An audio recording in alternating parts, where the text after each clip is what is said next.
আপনি কি কখনো মাঝরাতে একা বসে ভেবে দেখেছেন এই অনন্ত মহাবিশ্বে আপনার অস্তিত্ব কেন? আপনি কেন একটি পিঁপড়ে বা পাখি না হয়ে মানুষ হিসেবে জন্ম নিলেন? আমাদের এই চারপাশের এই মায়া ত্যাগ করে যখন একদিন চলে যেতে হবে, তখন ঠিক কি ঘটবে আমাদের সাথে?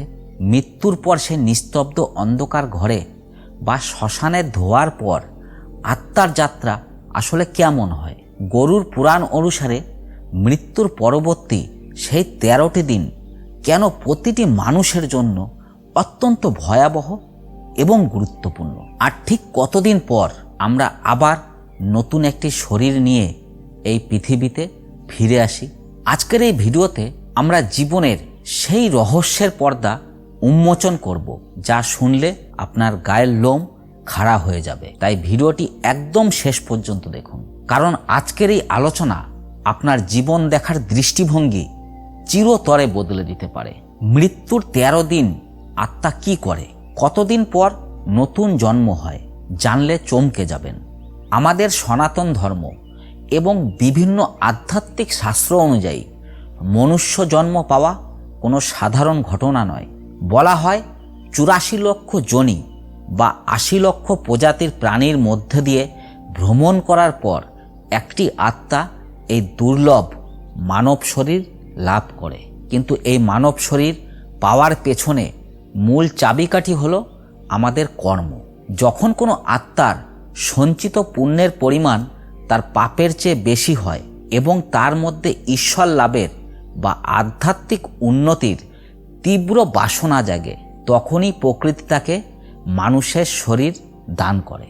কর্মফল অনুযায়ী যারা পূর্বজন্মে দান ধ্যান করেছেন, অন্যের দুঃখে পাশে দাঁড়িয়েছেন এবং যাদের মনের মধ্যে হিংসা বা দ্বেষ কম ছিল, তারাই মূলত মানুষ হিসেবে জন্মগ্রহণ করেন। তবে কেবল পুণ্য করলেই মানুষ হওয়া যায় না, এর সাথে প্রয়োজন তীব্র বাসনা। যদি আপনার কর্ম এমন হয় যে আপনি আপনার ইন্দ্রিয়গুলোকে জয় করতে পেরেছেন এবং আপনার চেতনায় পশুবৃত্তি কমে এসেছে, তবেই আপনি এই উন্নত বুদ্ধিসম্পন্ন মানব শরীর পাবেন। মানুষ হওয়া মানেই হলো মোক্ষ বা মুক্তির পথে এক ধাপ এগিয়ে যাওয়া। এই জন্মেই একমাত্র সম্ভব নিজের কর্মকে বিচার করা এবং ভালো মন্দের পার্থক্য বোঝা। তাই আপনি যদি আজ মানুষ হিসাবে এই পৃথিবীতে শ্বাস নিচ্ছেন, তবে জানবেন এটি আপনার কোটি জন্মের তপস্যার ফল। এই সুযোগটি হেলায় হারানো মানে নিজের আত্মার সাথে চরম অন্যায় করা। এখন আসা যাক সেই রহস্যময় 13 দিনের কথায়। আমরা যখন আমাদের এই নশ্বর দেহ ত্যাগ করি, তখন আমাদের আত্মা সাথে সাথেই যমলোকে চলে যায় না। গরুর পুরাণের বর্ণনা অনুযায়ী মৃত্যুর ঠিক পর মুহূর্তে আত্মার জন্য এক অত্যন্ত বিভ্রান্তিকর পরিস্থিতির সৃষ্টি হয়। প্রথম কয়েক ঘন্টা আত্মা নিজের মৃতদেহের চারপাশেই ঘুরতে থাকে। সে দেখতে পায় তার প্রিয়জনেরা কাঁদছে, তার শরীরটি সৎকার করার প্রস্তুতি চলছে। আত্মা তাদের সাথে কথা বলার চেষ্টা করে, তাদের জড়িয়ে ধরতে চায়, কিন্তু তার কোনো স্থূল শরীর না থাকায় সে তা পারে না। আত্মা চিৎকার করে বলতে চায় যে সে মরেনি, কিন্তু কেউ তার কণ্ঠ শুনতে পায় না। দাহকার্য সম্পন্ন হওয়ার পর আত্মা এক ধরনের শূন্যতা অনুভব করে। এরপর শুরু হয় সেই রহস্যময় 13টি দিন। প্রথম দিন থেকে 10ম দিন পর্যন্ত পরিবারের পক্ষ থেকে যে পিণ্ডদান করা হয় তা আত্মার জন্য অত্যন্ত জরুরি। এই পিণ্ডদান থেকেই আত্মা তার পরবর্তী সূক্ষ্ম শরীরের শক্তি সঞ্চয় করে। শাস্ত্রে বলা হয়েছে মৃত্যুর পর আত্মা তার প্রিয়জনদের হাত থেকে খাদ্য এবং জল আশা করে। যদি 13 দিনের নিয়ম পালন না করা হয়, তবে আত্মা অত্যন্ত ক্ষুধার্ত এবং তৃষ্ণার্ত অবস্থায় বিচরণ করতে থাকে, যা তাকে প্রেতজনিতে আটকে ফেলে। 10ম দিনে আত্মার অববয় পূর্ণতা পায় এবং একাদশ ও দ্বাদশ দিনে সে তার ফেলে আসা জীবনের সমস্ত হিসাব মেলাতে শুরু করে। এরপর আসে ত্রয়োদশ দিন বা 13তম দিন। এই দিন যমদূতরা এসে আত্মাকে নিয়ে যমলোকের উদ্দেশ্যে যাত্রা শুরু করে। এই যাত্রা অত্যন্ত দীর্ঘ এবং কঠিন। এই 13 দিনের মধ্যে আত্মা বুঝতে পারে যে পৃথিবী আর তার জন্য নয় এবং তাকে তার কর্মের ফল ভোগ করার জন্য এগিয়ে যেতেই হবে। এই কারণেই শ্রাদ্ধ বা 13 দিনের কাজ অত্যন্ত শ্রদ্ধার সাথে করার বিধান দেওয়া হয়েছে, যাতে আত্মা শান্তি পায় এবং তার পরবর্তী যাত্রা সহজ হয়।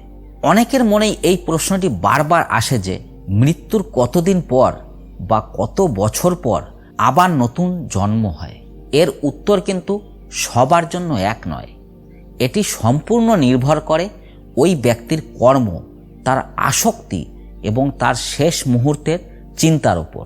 কিছু আত্মার মৃত্যুর কয়েক দিনের মধ্যেই নতুন গর্ভে আশ্রয় নেয়, আবার কারো কারো জন্য শত শত বছর সময় লেগে যেতে পারে। গরুড় পুরাণ এবং উপনিষদ অনুযায়ী যাদের জাগতিক বস্তুর প্রতি আসক্তি খুব বেশি, তারা মৃত্যুর পর তাদের বাসনা পূরণ করার জন্য দ্রুত পৃথিবীতে ফিরে আসার চেষ্টা করে।